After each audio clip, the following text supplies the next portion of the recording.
Mesdames et messieurs, bonjour. Bienvenue dans notre émission Écho du savoir. Écho du savoir est une nouvelle émission qui vient de voir le jour. L'objet de cette émission est de mettre sur la place publique des discussions autour des thèmes variés. Ça peut être des thèmes concernant la politique, la formation professionnelle, la réinsertion, concernant le football pour les fans et concernant pas mal d'autres sujets encore de société. Alors, pour commencer, je souhaite d'abord vous inviter à liker cette vidéo en appuyant tout simplement sur le petit pouce qui est en bas. Ainsi, ça nous permettra de répondre à vos éventuelles questions et de pouvoir également vous suivre, nous suivre et de recevoir nos vidéos de manière permanente. Nous allons entrer dans le vif du sujet.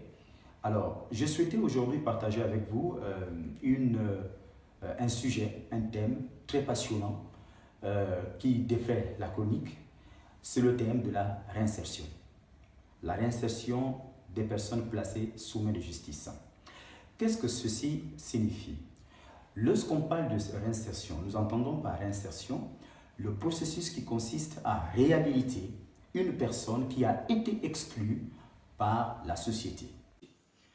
En règle générale, il faut savoir, selon Jean-Jacques Rousseau, qui a écrit le contrat social, que toute la société accepte de vivre en communauté sous la base d'un contrat social, c'est-à-dire que ma liberté s'arrête là où commence la vôtre.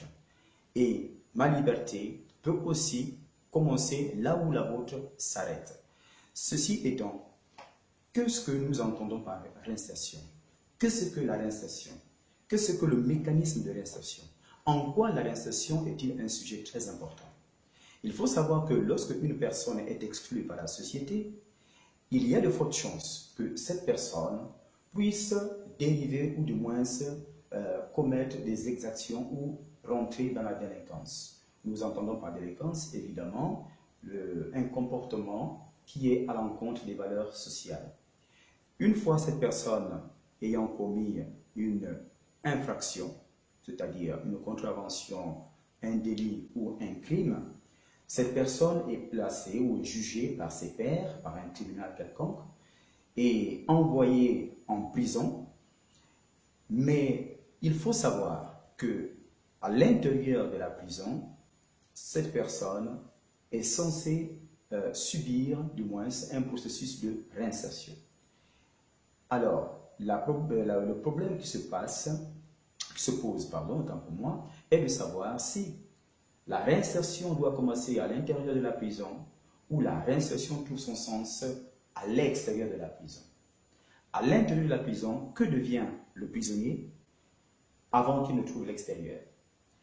Cependant, en France, nous avons un organisme qui est rattaché à la direction de l'administration pénitentiaire qu'on appelle le SPIP.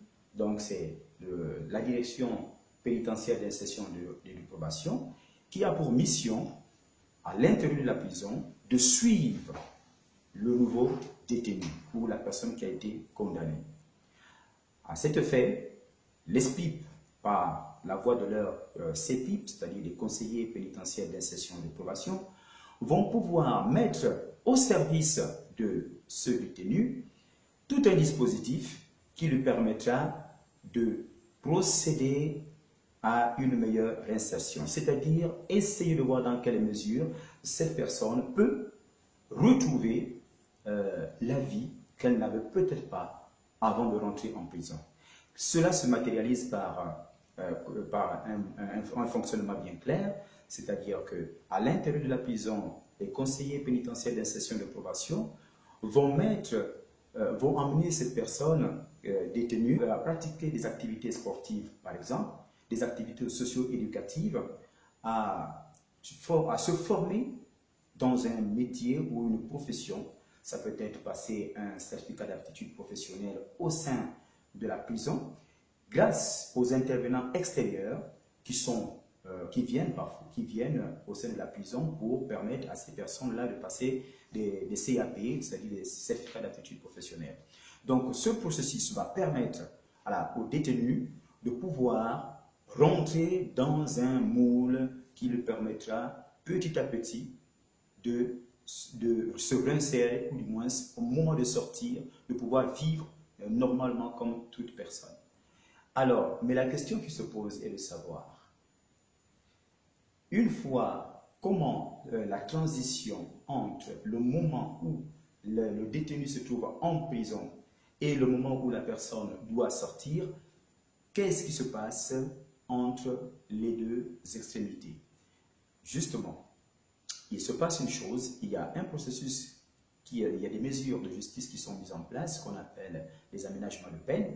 Les aménagements de peine, ce sont des moyens qui sont mis en place par la justice pour permettre aux détenus de pouvoir sortir, par exemple la liberté conditionnelle, le suivi socio-éducatif, sous surveillance électronique. Donc, ce sont des moyens qui sont mis en place pour permettre aux détenus de sortir progressivement afin de pouvoir se réhabiliter. Mais il faut savoir que dans la prochaine vidéo, nous allons continuer sur cette même lancée, parce que le moment où le détenu bénéficie, il peut faire la demande bien sûr auprès du juge d'application des peines, qui est l'autorité chargée d'évaluer le dossier, ou du moins la possibilité de permettre à ce détenu de sortir de prison. La prochaine fois, nous allons voir dans quelle mesure le détenu peut faire appel à ces mesures d'aménagement de peine et que devient le détenu une fois à l'extérieur. Comment le détenu est suivi? Est-il abandonné à lui-même? Bénéficie-t-il d'un suivi efficace? Je vous remercie d'avoir suivi cette vidéo. N'oubliez pas de liker, n'oubliez pas de poser des questions et sachez que nous sommes très heureux de savoir que vous êtes plusieurs à nous suivre et surtout partagez la vidéo. Ensemble, nous pouvons, n'est-ce pas, retrouver notre émission Écho du savoir. Merci.